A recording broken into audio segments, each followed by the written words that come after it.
خطے میں کشیدہ صورتحال کے باعث پاکستان سے مشرق وسطی کی 52 پروازیں منسوخ اور 50 پروازیں تاخیر کا شکار ہو گئی ہیں۔ مزید بات کریں گے ڈان نیوز کے نمائندے سید وسیم سے۔ جی وسیم۔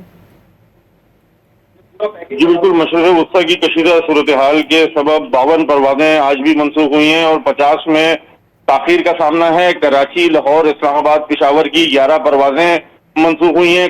کراچی سے مشرق وسطی کی 16 پروازیں منسوخ، 15 میں تاخیر ہوئی ہے۔ لاہور، کویت، دوحہ، دبئی کی جو 8 پروازیں ہیں وہ لاہور سے منسوخ ہوئی ہیں، جبکہ 7 پروازوں میں تاخیر کا سامنا ہے۔ اسلام آباد سے مشرق وسطی کی 15 پروازیں منسوخ ہوئی ہیں، 20 میں تاخیر کا سامنا ہے۔ پشاور سے دوحہ، دبئی، ابوظہبی، شارجہ کی 10 پروازیں، ملتان سے 2 پروازیں منسوخ ہوئی ہیں۔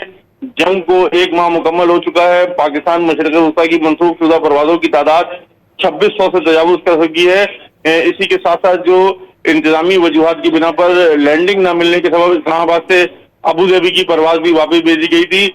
طیارہ ابوظہبی لینڈنگ پر اپروچ پر تھا، رن وے پر بعد میں اطلاع ملنے کے بعد جو ہے وہ اس کو روانہ کیا گیا۔ پارکنگ نہ ہونے پر طیارے کو مسقط ایئرپورٹ پر لینڈنگ ملی۔ اس کے ساتھ ہی ساتھ جو ابوظہبی ایئرپورٹ کے حوالے سے یہ بھی اطلاعات موصول ہو رہی ہیں کہ جزوی طور پر ابوظہبی ایئرپورٹ جو ہے وہ فعال ہے اور پروازوں کی آمد و رفت کا سلسلہ جاری ہے۔